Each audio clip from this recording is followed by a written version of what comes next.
Thank you. I'm going to stand up because there was a 5-year study, I think, at UVA trying to figure out what the most uncomfortable chair possible would be. And this is what it looks like. So if you see any of these for sale, don't buy them. I don't care what the price is. Stay away from them. If your back is at all a problem, there should be a warning on here. 10 minutes could render you inoperable for 6 weeks. I'm going to make the introductions very brief for my colleagues. We had agreed we were just basically going to stand up and say we're all in the Corcoran Department of History at the University of Virginia. 2/3 of us still are. Liz holds a chair, one of the senior chairs. Her specialty is mid-19th century United States history. John has a portfolio that includes a number of specialties: Southern Africa, photography, which he and I love to talk about. He's a serious photographer. My son's a photographer too. That's the end of the autobiographical part of this. But they are also both excellent teachers, and they deal with real people, which is to say non-academic people, which is a gift for people in academia who often are unable to communicate at all with people who aren't in academia. They become sort of mute and befuddled. That's not going to happen here today. My part of this program today is to set the stage in 15 minutes, and I'm going to take fewer than that. I'm not counting my introduction. I've got 15 minutes to talk about the ways in which the Civil War generation remembered the conflict. One of the hardest things to get students to understand is the difference between history and memory. And they often have no concept of that difference, that something actually happened in the past, but people remember it differently. All of you in this room, there are a number of you whose hair is the same color as mine. We've lived through a lot of the same events, but I'm sure that we have different takes on them. We have different memories of how those things played out. It's absolutely essential to be able to understand the difference between history and memory, or you're not going to get the history part of it right. And a part of that memory, a very important part of the memory, is the memorial landscape that was created by the generation that lived through the conflict. The Confederate landscape, which has been so much in the news lately, but there is also an equivalent Union landscape, memorial landscape, went up at exactly the same time. The heart of the memorial landscape production was from the 1880s through about the middle of the second decade of the 20th century. That's when the monuments went up in the South. That's when the monuments went up in the North. That's when many of the monuments went up in Washington, D.C. and so forth. So we'll be talking about history and memory today, mainly memory. And what I want to do for the next few minutes is talk about the 4 principal ways in which the wartime generation chose to remember this most transformative event in United States history. There's no other event like the Civil War. There's nothing else even close that affected as large a percentage of the population so directly as the war. You cannot understand American history if you don't try to come to terms with the Civil War. It's a culmination of much of what came before, including dealing with the issue of slavery that's embedded in the Constitution, and reading past the Civil War. If you don't know about the Civil War, you're not going to understand much about really central events after that.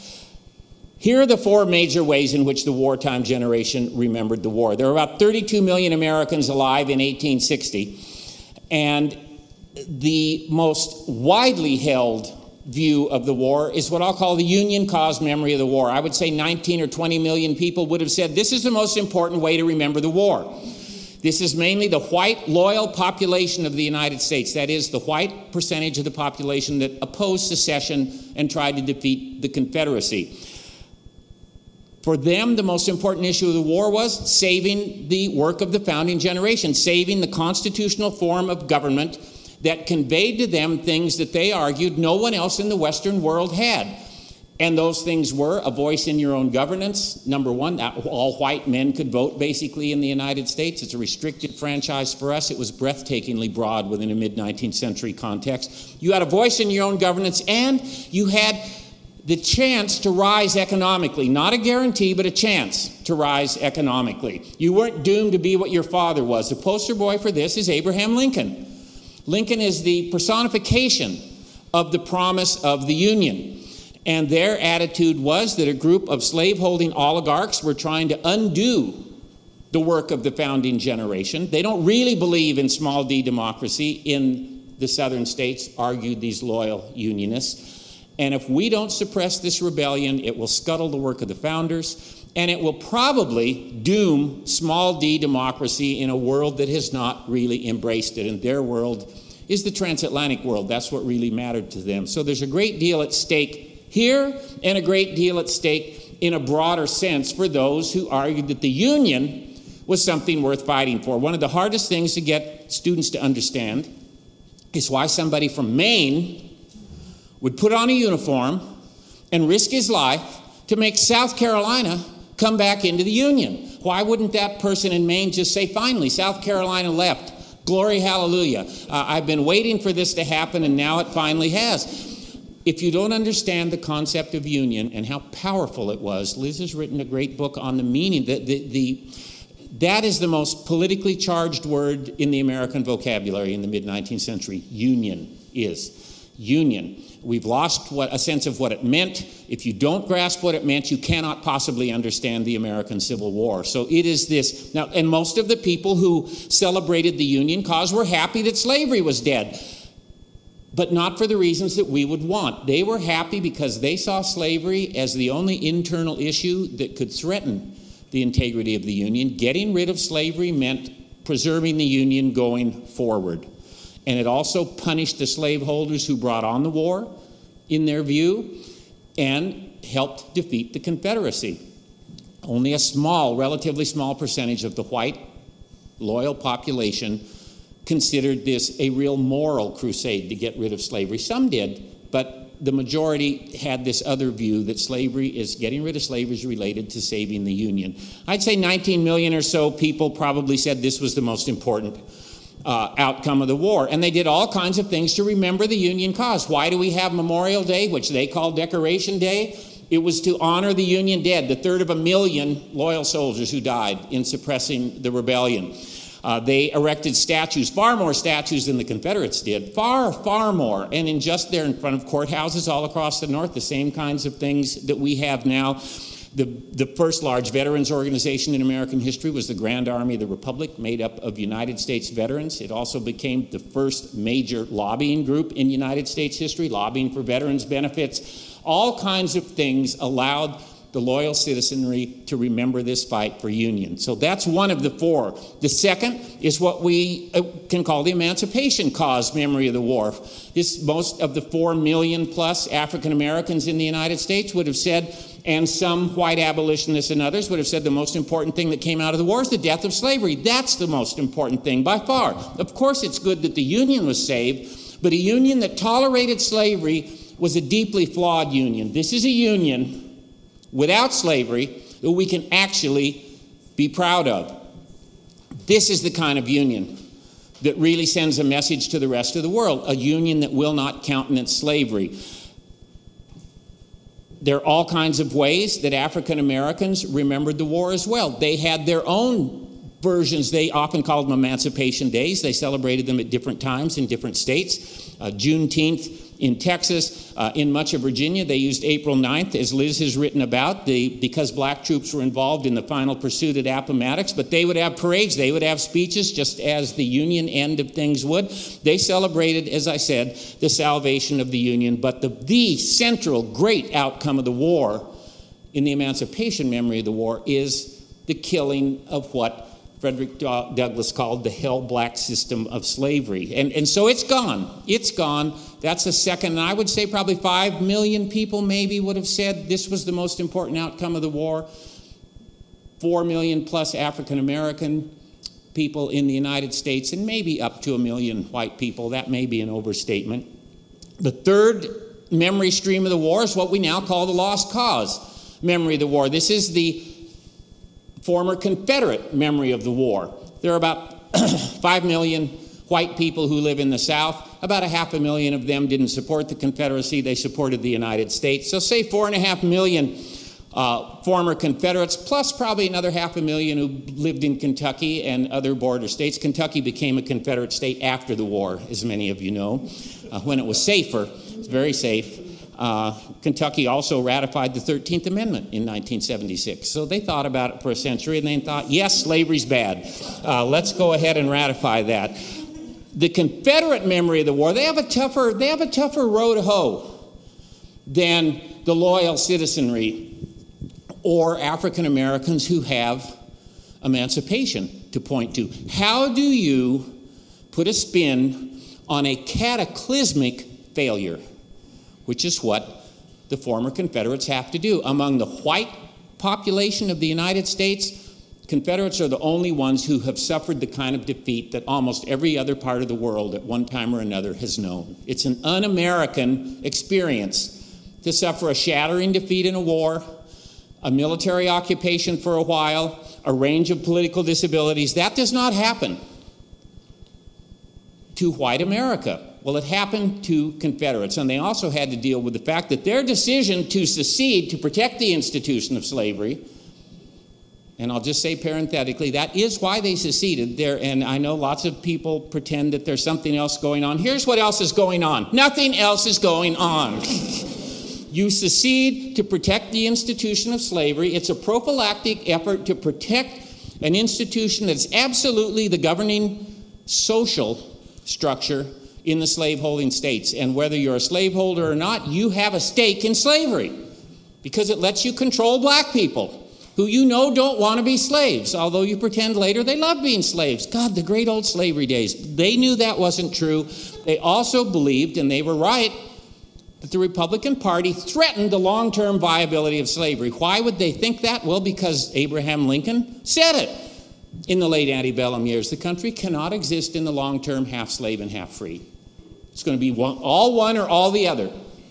And everybody knew which one Lincoln wanted it to be. Presidents get to name Supreme Court justices. The white South got Dred Scott in 1857. Abraham Lincoln named 5 justices to the Supreme Court in one term. You're not going to get another Dred Scott case decision with people that Abraham Lincoln puts on the Supreme Court. And the white South also controlled more wealth than any other part of the nation by far. Property in slaves were worth $3 billion in 1860. The value of all manufacturing interests, all railroads put together in the nation, $2.2 billion in 1860. So there's a social dimension and an economic dimension to why you're going to secede and protect slavery, and you failed. And you lost perhaps a third of your entire military-age white male population in the war. Catastrophically larger than any other percentage that the United States has lost in any war. How do you make sense of that? You make sense of it, number one, by pretending the war wasn't about slavery, because you know you're an outlier there. Number two, you argued that you never could have won. Never could have won. It was a hopeless fight from the beginning against impossible odds.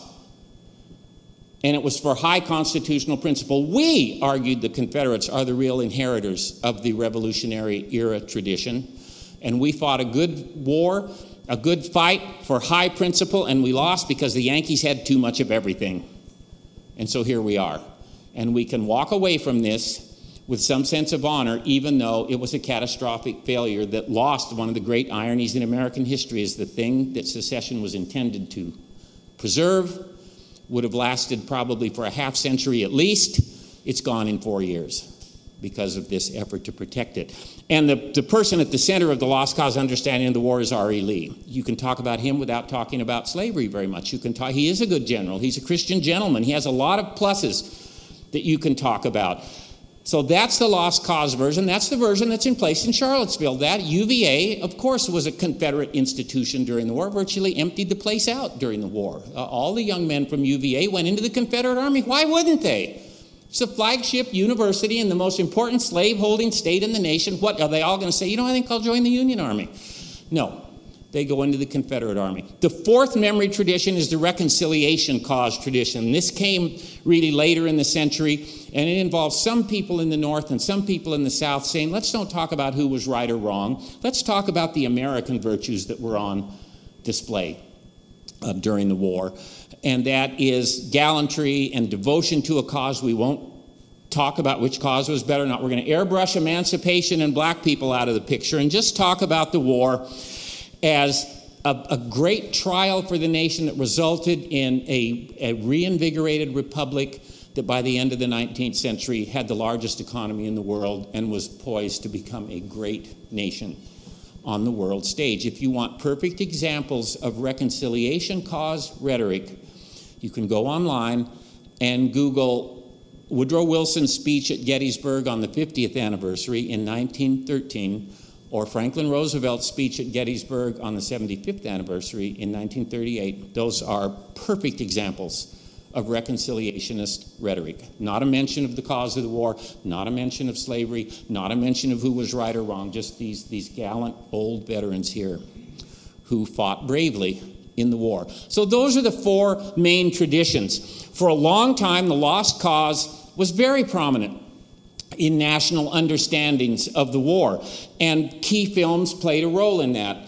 Birth of a Nation and Gone with the Wind both have powerful lost cause themes, and those are the two most important Civil War movies ever made, by far. Nothing else even close to those two. The lost cause now, however, as we all know, it's in retreat in the public sphere in a very visible and obvious way. And in Hollywood. Hollywood has abandoned the lost cause. It embraced it for a very long time. There are some aftershocks, but not very many. I don't have time to talk about it.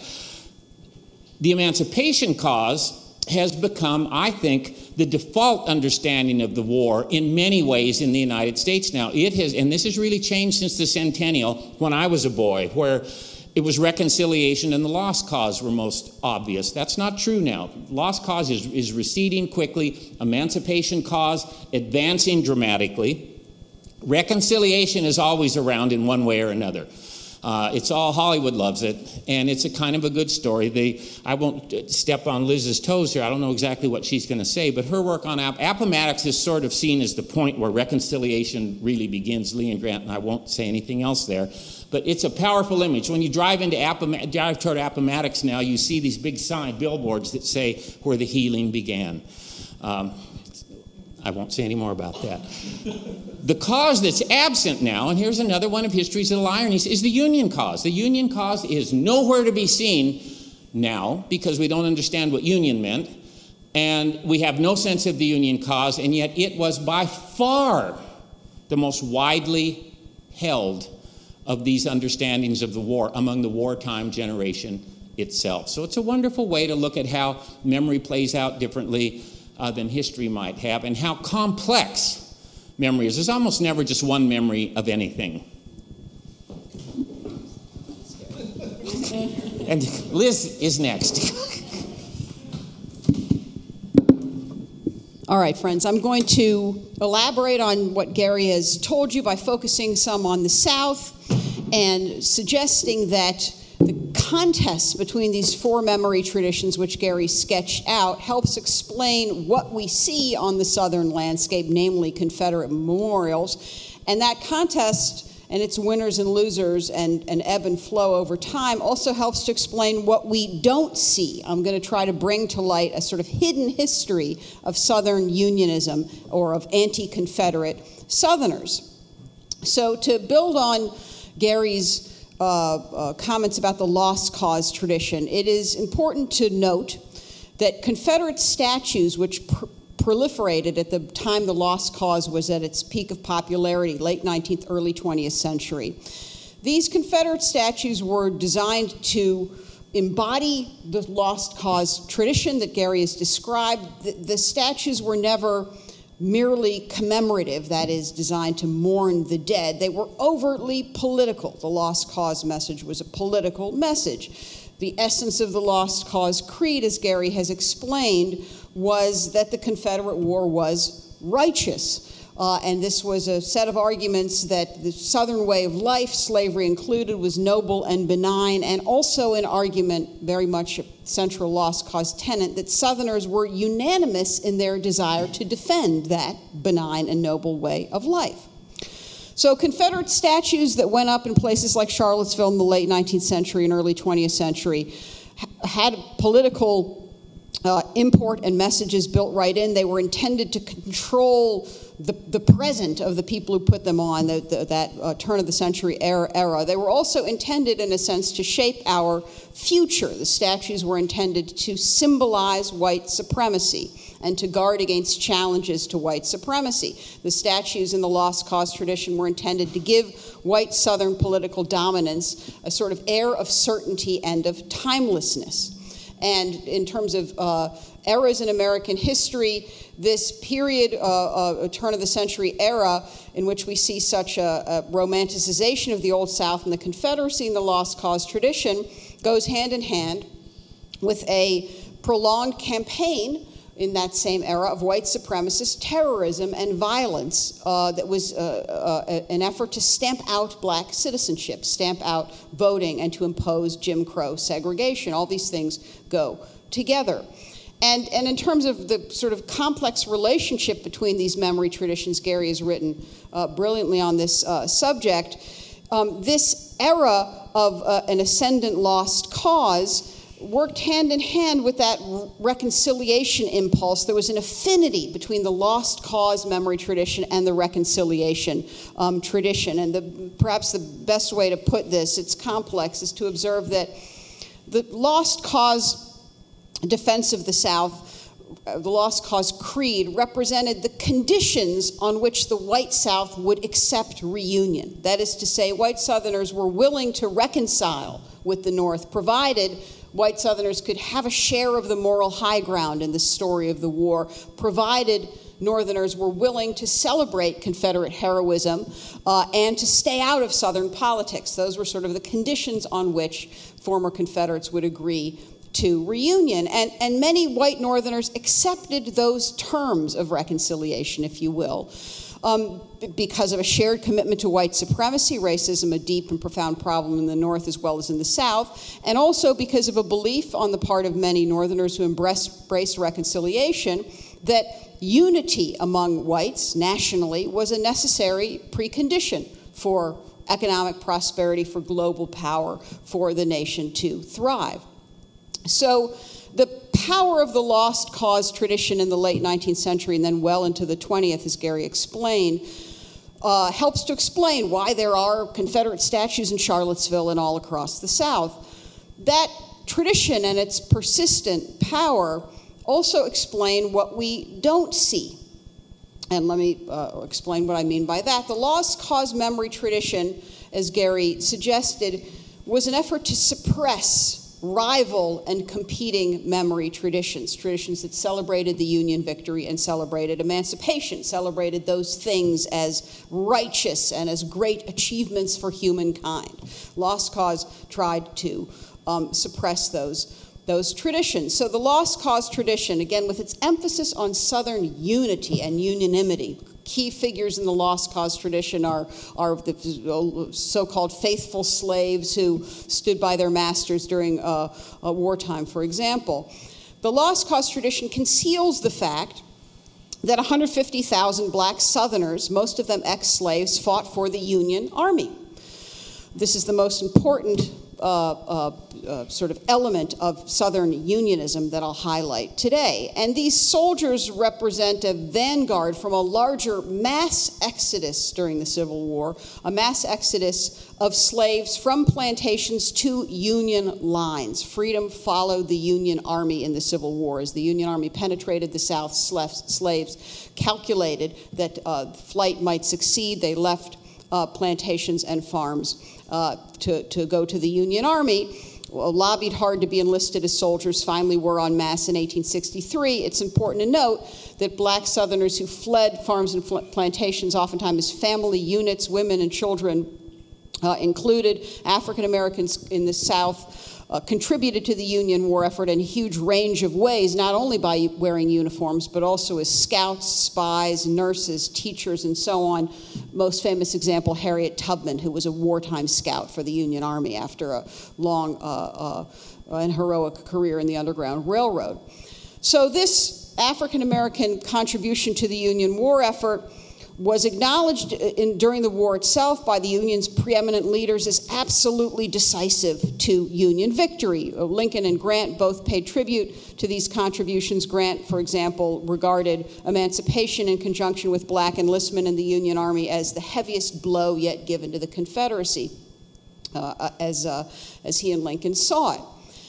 So in the aftermath of the war, African Americans, led by veterans of the United States Colored Troops, or USCT, as African American Union soldiers were designated, They elaborated their own memory tradition, the emancipation tradition, as Gary has explained, emphasized the role of blacks in ending slavery and winning the war. As Gary explained, they had their own commemorative calendar with dates like the Emancipation Proclamation, the fall of Richmond, Appomattox, Juneteenth, the liberation of Texas. On that calendar, they celebrated African-American bravery at battles like Fort Wagner and Olustee and Port Hudson and so on. But because of conditions in the South, African Americans who tried to keep this history alive, as it were, faced a terrible uphill battle in the midst of continued proscription. African Americans in the South didn't have the economic funds or the political power to place statues on the Southern landscape. And as a consequence, there are virtually no statues in the South that mark or acknowledge or celebrate those black veterans who secured Union victory and essentially saved the country. There's no statues that acknowledge that it was slave resistance that eroded slavery. Virtually no statues that, for example, honor the black lawmakers who during Reconstruction worked with some white allies to bring interracial democracy and modern-day social services like public education to the South. Now, to be sure, African-American leaders in this era, in the post-war era, men like Frederick Douglass, tried to preserve the memory of wartime heroism, but they were swimming against powerful tides. We can hear them lament in the late 19th century the growing power of the lost cause. Frederick Douglass, the great abolitionist, observed in 1878, memorably, there was a right side and a wrong side in the late war which no sentiment ought to cause us to forget. And Douglass made this point in 1878 because he felt Americans were forgetting the Union War and the emancipation tradition. And what I'd like to emphasize here is that there are important Virginia dimensions and even local dimensions to this story that I'm telling. There were, among those African-American leaders who worked hard in the late 19th century to preserve this history was, for example, Joseph T. Wilson, a Norfolk native who served in two USCT regiments during the war, including the famous Glory Regiment, 54th, portrayed in the great movie Glory. After the war, he returns to Virginia, becomes an important civil rights activist and historian, and he writes a book called The Black Phalanx that records the history of African Americans in the military, and he does this believing that black military service is being forgotten and swept under the rug by the reconciliation and lost cause traditions. Men like Wilson, in effect, are laying a groundwork, creating a documentary record that will make it possible for modern-day historians to come along in the wake of the modern civil rights revolution and rediscover this history that has been suppressed and swept under the rug.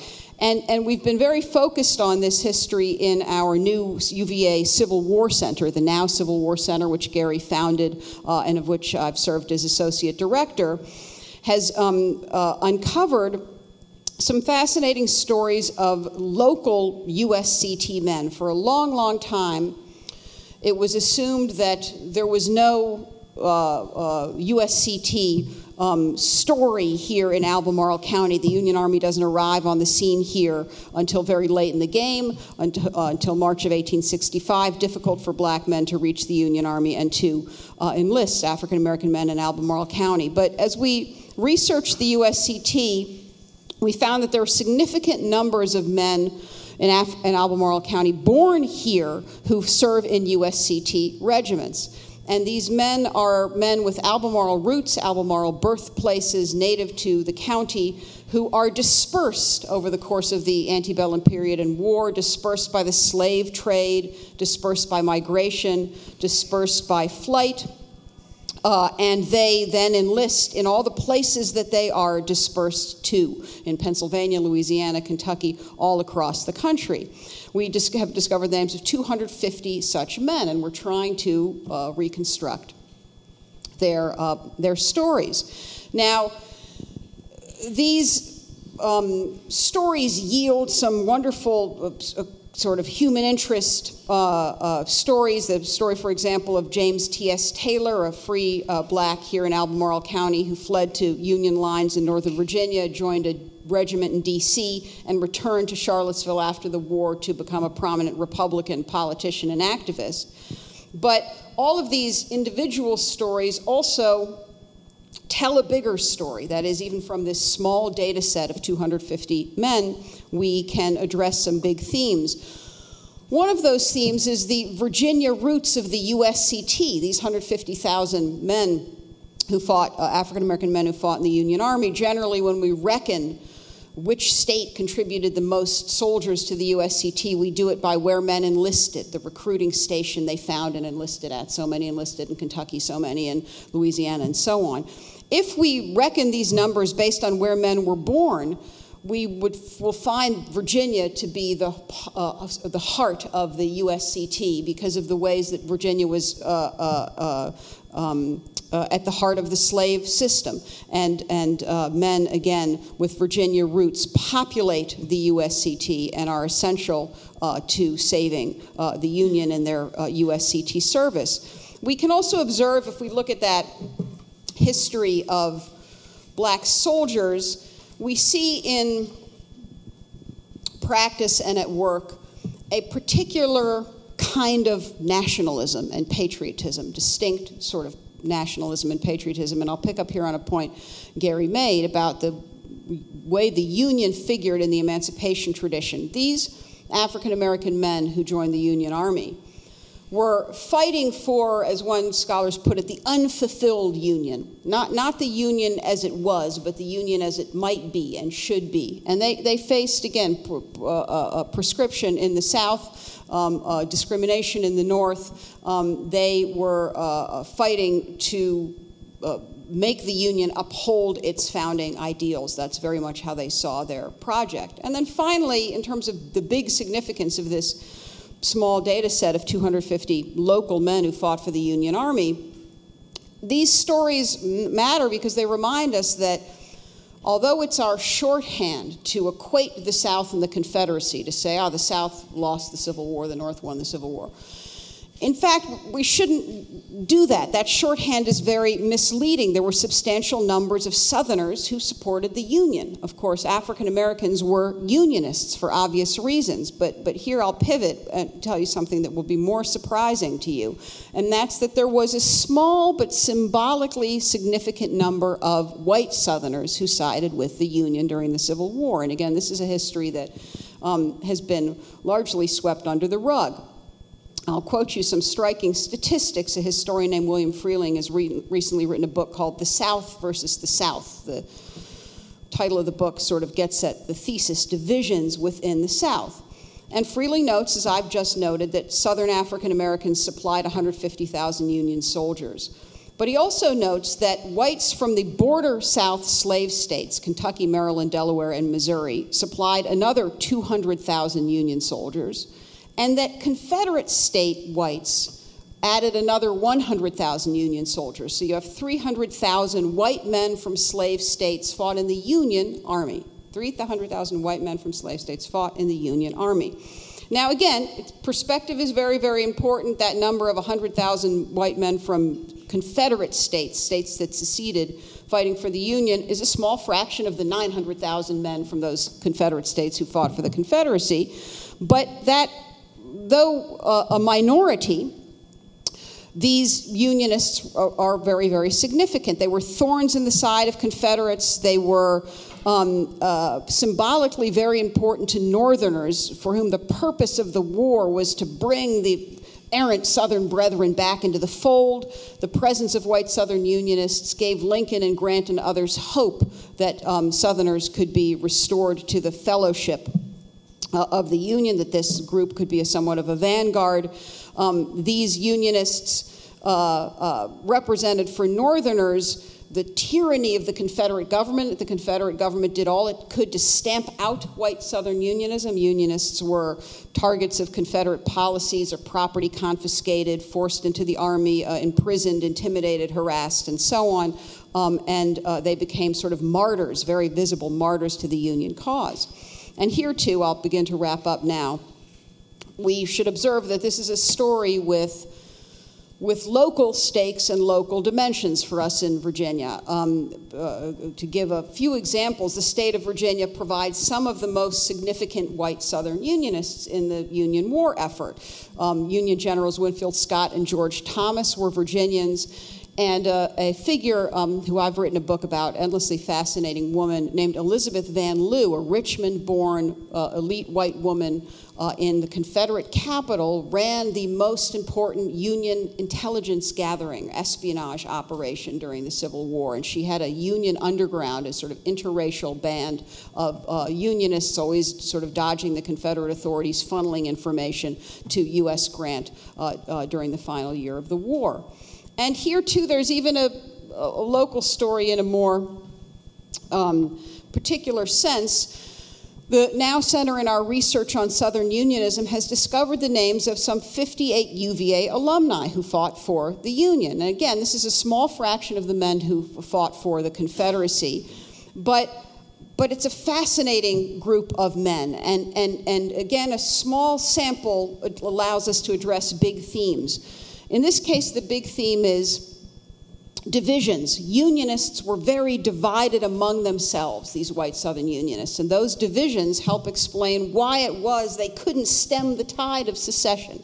Some of these white Southern Unionists from UVA who joined the Union Army were imagining a new South, a South without slavery, a South that might model itself economically and socially on the North. Some of these Unionists were very committed to slavery and to the old way, and they were nostalgic for the South the way it was before the secessionists came to power and disrupted the Union. So the UVA's 58 Unionists run this gamut.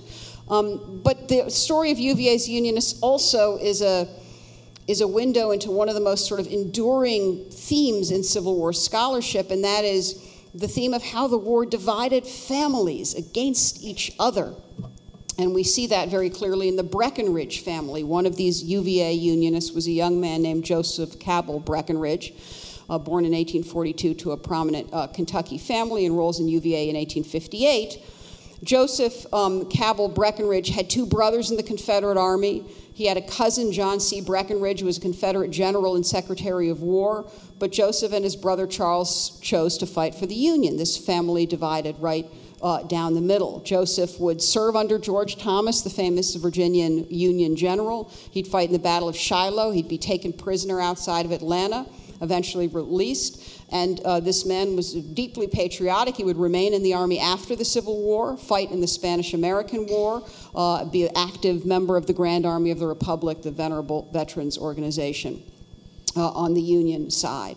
So again, to conclude, just as we don't see statues on the Southern landscape to black Unionists, to African Americans who gave life and limb to the Union, nor do we see, with a few very rare exceptions, statues in the South to white Southern Unionists. And this has to do with the competition, the rivalry between these memory traditions that Gary sketched out. The explicit purpose of the lost cause tradition was to sweep this history of Southern descent under the rug and to depict, to imagine that there had been a degree of white unity in the Confederacy that had never actually existed during the Civil War. So again, all of this information should inform the way we think about the memorial landscape. We have to recognize the power of statues, these Confederate statues, to conceal and distort history. Thank you.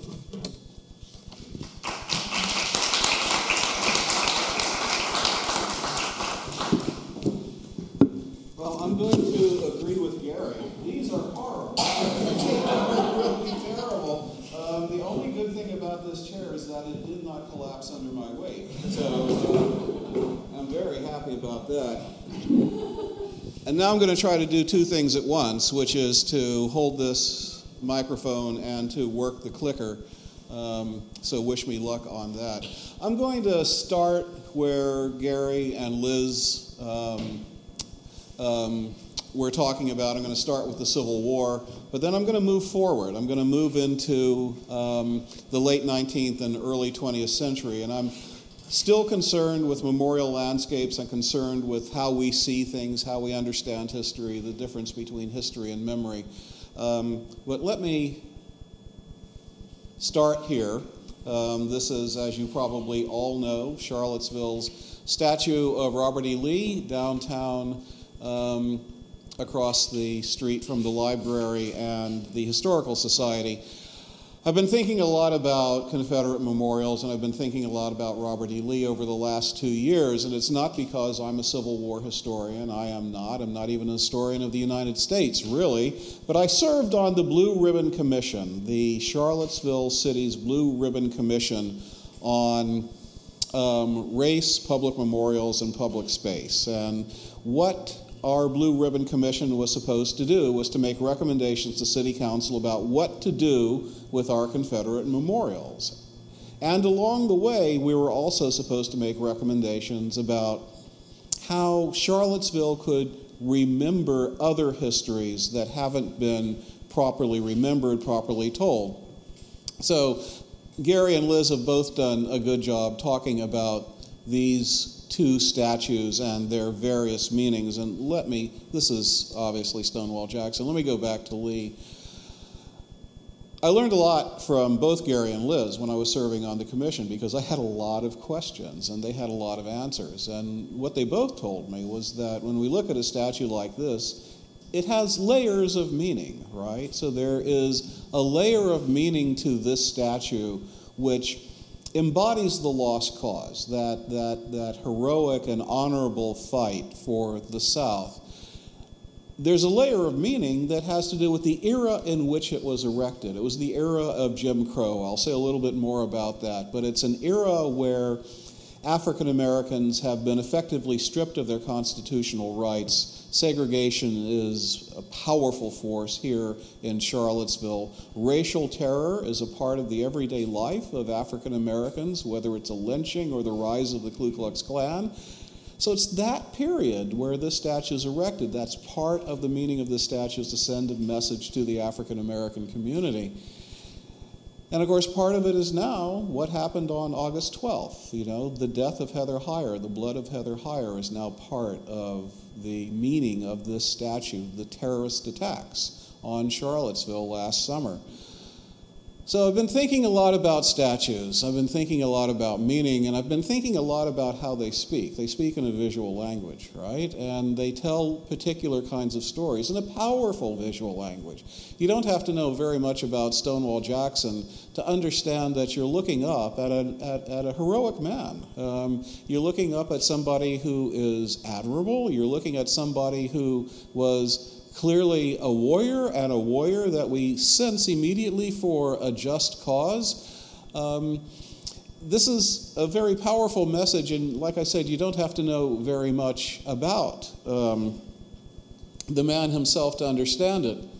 So the period of time that the statues were erected, it was that period of racial terror and Jim Crow, as I was talking about, and we're used to understanding a period by reading things, right? So here's a front page story from the Daily Progress that is still Charlottesville's newspaper, and it's talking about the reconstitution of the Ku Klux Klan here in the city, and it's telling us that the Ku Klux Klan was reconstituted at a moonlit ceremony at Thomas Jefferson's grave, and that the people who participated were the leading businessmen and professionals of the city. I mean, it wasn't so-called poor white trash who were reconstituting the Klan. It was the blue bloods of the city. And the Klan continues to be, for the period of the early 20s, the Klan is a major force here in Charlottesville and celebrated on the pages of the Daily Progress as if it's no different from the Chamber of Commerce. So this is the atmosphere in which the statues were erected, but it's also the atmosphere in which an African American community was living. I was thinking about the statues and the way that they tell a story, and then last summer the Albemarle Charlottesville Historical Society put on display some of its Ku Klux Klan robes from the period, and it's another kind of understanding history, right? This is not a newspaper story. This is not a text which you read, but this is more like a memorial or a monument or a statue. It's a visual message that this thing is sending, and I sensed it very powerfully. This is my picture. I was standing right over it, trying to understand what this robe was embodying. I'm going to skip over Thomas Jefferson.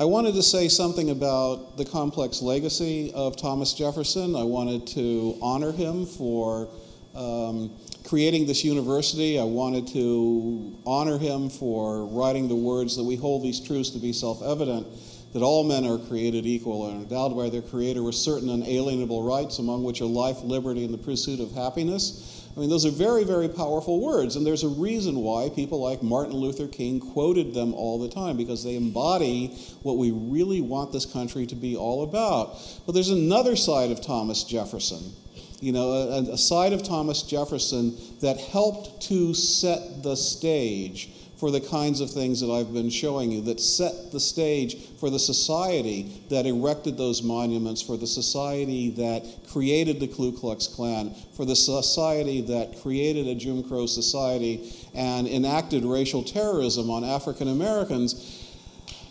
I want to kind of skip over this just to say that racism as an ideology has a history, and its history is intertwined with those good things about Enlightenment thought that we honor Thomas Jefferson for.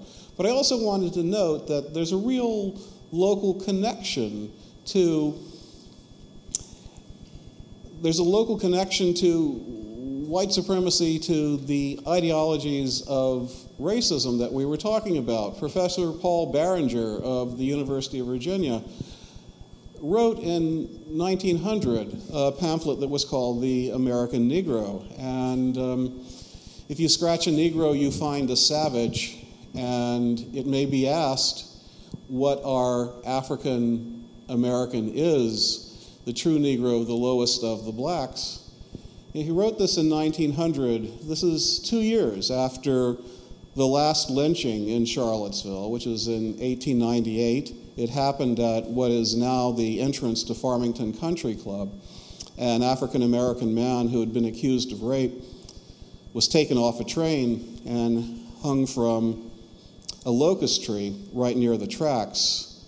2 years later, Barringer is writing this. 2 years afterwards, the 1902 Constitution of the state of Virginia is enacted, which strips African Americans of virtually all of their constitutional rights. So the ideas that are being generated by the likes of Thomas Jefferson and the likes of Paul Barringer have consequences.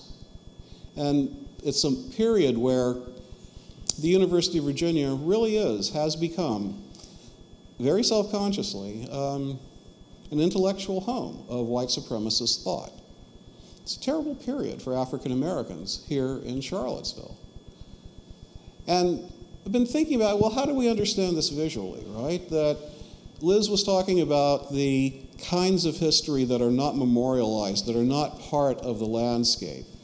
And talking about African American men from Charlottesville and Albemarle who served in the U.S. colored troops, talking about a variety of kinds of history that we don't have memorials for.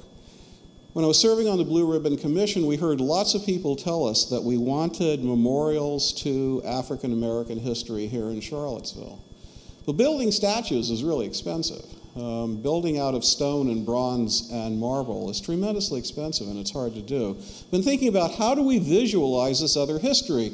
Well, this guy in the passenger seat of this Ford, it's a Model A, not the Model A we all know, but this is a Model A Ford. That guy's Rufus Halsinger. Rufus Halsinger was a commercial photographer here in Charlottesville. The University of Virginia owns 10,000 of his negatives. Of those 10,000 negatives, about 5,000 are portraits. Of those 5,000 portraits, about 500 are African Americans. And they're African Americans from the period right around the time that the Confederate memorials were erected. And so his pictures bring us from the late 1800s into the 1920s. He's a commercial photographer. He's sitting in that car. It's near where his studio was. It's on West Main Street. just past the bridge if you're going towards downtown. Those buildings are still standing. There is a high-end butcher shop in one of the storefronts, and the other storefront is that Italian restaurant. So that building's still standing. That's near where his studio was. And the thing about Rufus Halsinger is that he was a craftsman who would make a good picture of anybody who came into his studio wanting their picture made. And his archive gives us an incredible record of two kinds of views of African Americans. One is that it shows us African Americans as they wish to be seen. African Americans from Charlottesville, from Albemarle, from the surrounding counties, who would come into his studio wanting a picture that reflected their vision of themselves. So we have images like this, and I have to say that sometimes we know something about the image and sometimes we don't. And so we know that one of these women is probably Sally Powell because we have ledger books from the studio that tell us who paid for the picture. So Sally Powell's probably one of the women, but which one of the women we don't know, and we don't know, of course, who the other woman would be. Now, this is a problem for those of us who are putting an exhibition together, and I'll talk about the exhibition a little bit later. But these images, a view of African Americans at precisely the time the statues are being raised, at a time when Jim Crow and segregation are pervasive, a time when lynching is still an important fact of life in the American South, are creating images of themselves that look like this, which give us a much more complicated picture of the African American community. These are people who are refusing to be defined by their oppression and are also refusing to be defined by the kinds of cliches and stereotypes, those demeaning caricatures of African Americans that were so pervasive at the time in popular visual culture. Gary mentioned Birth of a Nation, which was released just a year before this picture was taken, with those images of the black beast rapist who was such a danger to American society. Now, Halsinger Archive gives us two views of African Americans. One view of African Americans is how they wished to be seen, how they saw themselves. The other is how their employers saw them, right? And their employers saw them in their place, in their accustomed roles in Charlottesville society. So you have images like this, which are clearly not commissioned by African Americans. Images like this fraternity banquet with the African American waiters along the margins. Images like this, African-American man working on a rail line. Images like this, the groom. Images like this, the Glee Club in blackface makeup doing a minstrel show. This is pretty common, by the way. Rufus Halsinger was the photographer for the University of Virginia. University sporting events, university clubs and activities, university faculty members. Anybody connected to the university was likely to go to Rufus Halsinger's studio to have a picture made. So there's this kind of image of African Americans who are seen through the eyes of white society, African Americans who are depicted in their roles as servants, African Americans who are clearly placed in a particular position within the racial hierarchy. But even these pictures can be really deceiving. So we know something about some of the people in the pictures, and we know something about Margaret Lewis. Margaret Lewis had been born into slavery.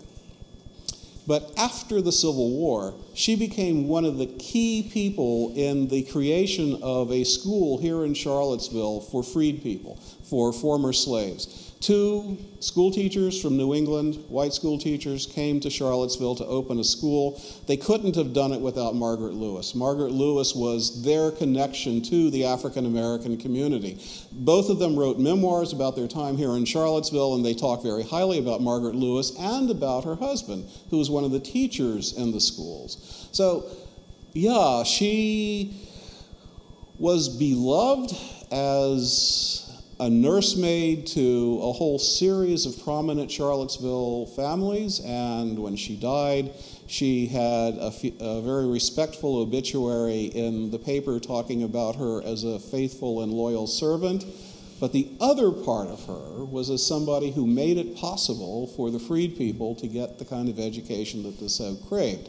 In any case, these pictures open up a range of ways of talking about the African American community. So African American women would far more likely want to hold their own children in this kind of pose rather than somebody else's children. African Americans with style and panache and macho swagger. African Americans like Dr. George Ferguson, who became the first African American physician to settle permanently here in Charlottesville. The little boy is George Jr. George Jr. grows up to be one of the most prominent leaders of the NAACP here in Charlottesville at the time that the NAACP sued the school board to desegregate the schools. And those of you who know Charlottesville history know that Charlottesville closed the two schools that the federal judge ordered to be integrated rather than seat black children next to white children. In any case, George Ferguson Jr. grows up to be an important member of the community. Know very little about these. One of the things that I love about Halsinger's pictures is that it represents a range of the African American community. So we saw the most elite member of the community, Dr. George Ferguson and his family. These are clearly working women, you know?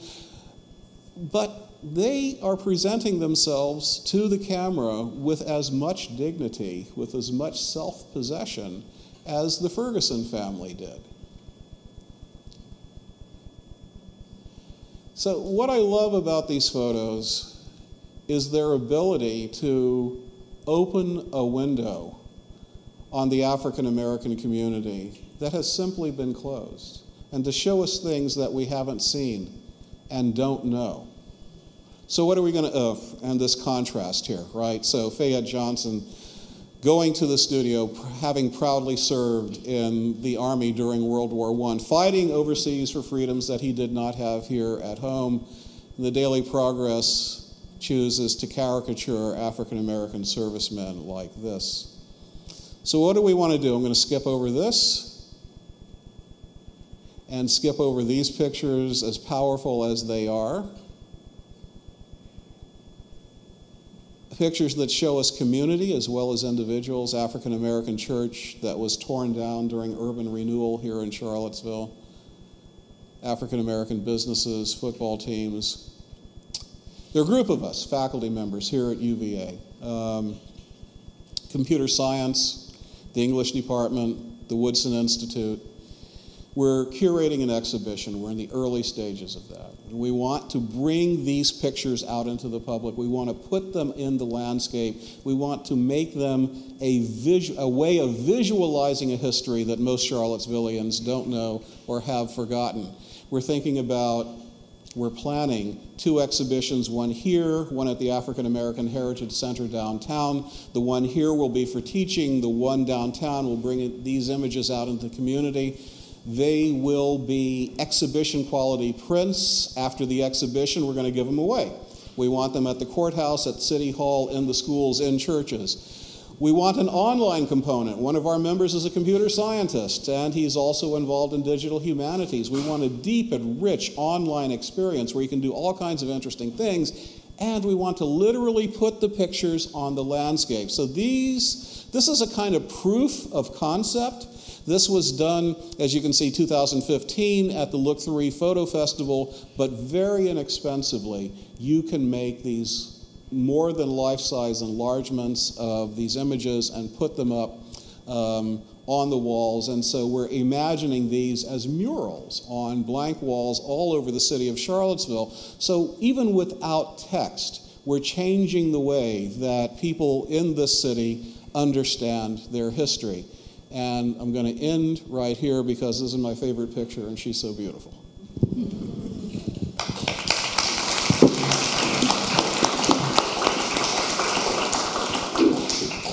Okay, we've got a little more than 10 minutes left, so I'll just open up the floor to any questions or comments that anyone has, and there's one right there. I'm going to stand up. Yes, where two of us are going to only.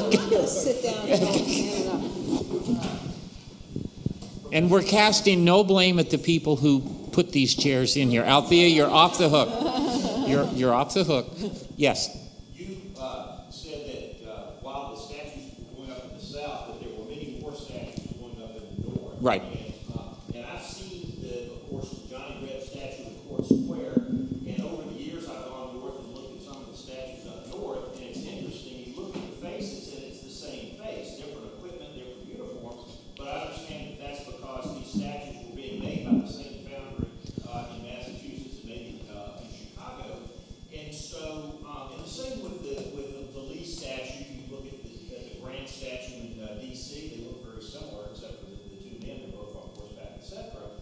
And I guess what I have a hard time with is that we're told that these statues were put up by the veterans and the families in the North to celebrate, of course, the Union victory and so forth, and the sacrifice and heroism, etc., of the Union soldiers. But the statues down south were put up with a completely racist animus, and it seems to me that that doesn't exactly compute. So that's my first question. When you have the same group of people, the same generation putting up these statues, the statues look the same. And we as Americans have always honored our veterans and so forth. I guess I'm having a little bit of a hard time with this. Well, it's just a racist reason that the statues went up in the South. And then for Professor Mason, my question would be, but for Paul Goodloe McIntyre, who of course is one of the University of Virginia's greatest benefactors, as well as the greatest benefactor in the city of Charlottesville, would we have had the Lee and Jackson statue? And if the answer to that is no, that we wouldn't have had those statues, then is there evidence that he had this kind of racist Ku Klux Klan animus? Because my understanding is that the only reason Charlottesville has those statues is because that he came back with the millions of dollars that he made on the Chicago and New York Stock Exchange, and the timing was such that he retired in 1918, and that's when he started working on it. Yeah, sure. I'm going to start with Goodloe McIntyre. Okay, I'll do it. Okay, so Paul Goodloe McIntyre was a man of his time. And so there's no evidence at all that he was a member of the Ku Klux Klan, but he was certainly a white supremacist. Absolutely he was a white supremacist. He gave a lot of things to the University of Virginia and the city of Charlottesville, but what he was doing was creating segregated public spaces, right? So most notoriously, he gives the land for McIntyre Park, which indeed says that it's for the white citizens of Charlottesville. For the black citizens of Charlottesville, there is a separate and unequal park that's for them, what is now Washington Park. He erects two statues to Confederate heroes that I'll let Gary talk about the meaning of those statues. You don't have to be a Ku Klux Klanner to understand that those statues are embodying the ideology of the lost cause, of the idea that the South was not about slavery and that there was something honorable about what they were doing. McIntyre gives money to the segregated public schools. He gives money for the segregated library in Charlottesville that black people could not use. The park in which the Lee statue is built was not segregated by law, but every African American understood that that park was not for you, right? So in the Blue Ribbon Commission, we talked to the elders in the community and said, no, we never went to Lee Park. We understood that we were not supposed to go into Lee Park. McIntyre there's no evidence that he was a member of the Ku Klux Klan, but there's plenty of evidence that he was part and parcel in not just the existence of this segregated Jim Crow society, but that he used his money to further it, to reinforce it, and to strengthen it. So, I don't know, Goodloe McIntyre, I don't know where you were going with wanting to talk about Paul Goodloe McIntyre, but I'm going to stop right there. I really don't know. We don't have to, the problem with history is that it's complicated. And we don't have time to really do a lot about this.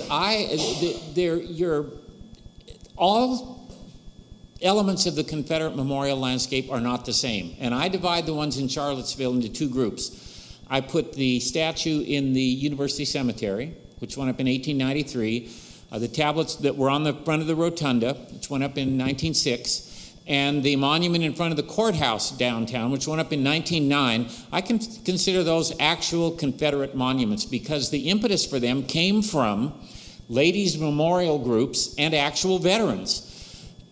The two big equestrian statues, which are the most visible ones and came later, I don't really consider them Confederate because the impetus doesn't come from Confederates to put those up. And they're part of, here's the way Liz mentioned, and because this is very frustrating not to have time to really talk about this stuff, the memorial traditions did overlap.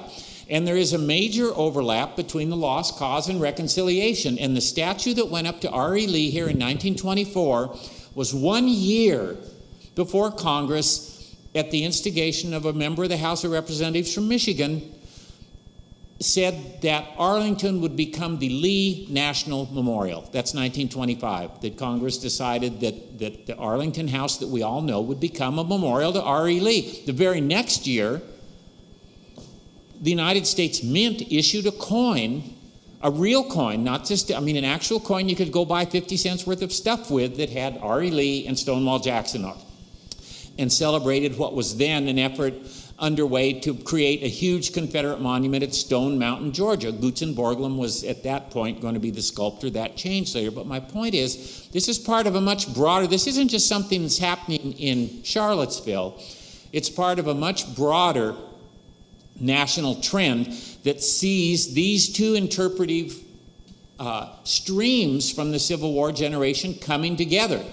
And one of the things Liz quoted Frederick Douglass, one of the things that upset Frederick Douglass as early as 1870 was the number of very favorable obituaries of R.E. Lee in northern newspapers, in major cities across the North. He talked about what he called the nauseating flatteries of Robert E. Lee. There's already some of that going on, but it really hits its stride as you move into the 20th century. And the Lee statue here, and what's going on with Arlington and what's going on elsewhere, I think it is part of a broader and more complicated landscape of memorialization. So I don't think nobody would deny, you cannot deny that there isn't a commemorative, remember our dead element to those first three monuments that I mentioned here. I don't find that so much in the other ones, but in the first three, yes. And it's the participation of these ladies groups. The pre-UDC, UDC comes later, United Daughters of the Confederacy, but ladies' memorial associations began this even earlier, overseeing the handling of the Confederate dead. So there's certainly, but you can combine things. They're not all one thing or all another thing. They can carry out more than one purpose. They do have messages on them. Those Confederate monuments have the messages that I talked about. Overwhelming odds, an absolutely gallant cause. Those are there on the one in front of the courthouse. They're there on the one in the University Cemetery, which is the oldest one. So there's a complexity here that has elements of all the things that we've been talking about here today. But if I were making a typology for the monuments in Charlottesville, I'd have two in one category, and they're also in the same category with, the same guy. He also wrote checks for Lewis and Clark and George Rogers Clark. Those big monuments, I'd put those in one category, put the Confederate ones in another one, and talk about the ways in which they do the same things in some fashion and in the ways in which they don't. That's too long an answer. Time is our enemy up here. Not only did John cut his presentation in half, we never have enough time. Let me say one thing about the Ku Klux Klan. The Ku Klux Klan arising in Charlottesville in the late teens and early 1920s was not a Charlottesville phenomenon. It was a national phenomenon. The Ku Klux Klan was not a Southern phenomenon. It was an American phenomenon. The Ku Klux Klan was as big in Indiana as it was in Alabama.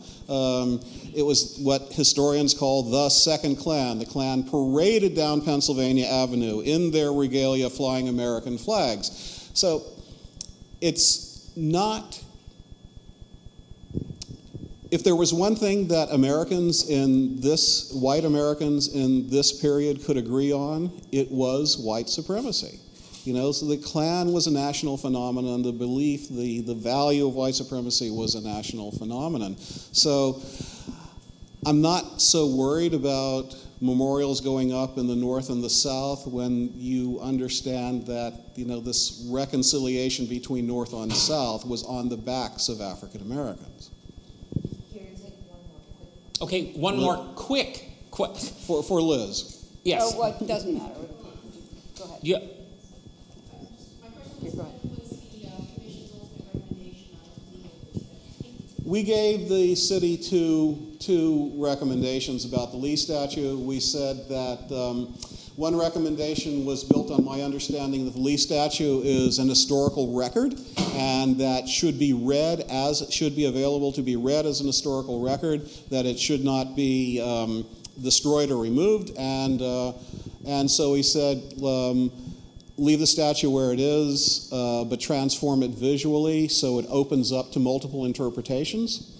But we said that's plan A. Plan B was there were strong arguments for removing it within the city, putting it in another place within the city where it would still be read.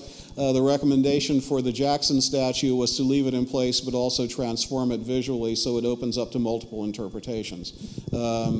The city council then took those and decided to remove the Lee statue to another place in the city. That's now for the courts to decide whether council has the right to do that. I'll say on behalf of all of us, thank you for coming. Hope you have a great time back at UVA.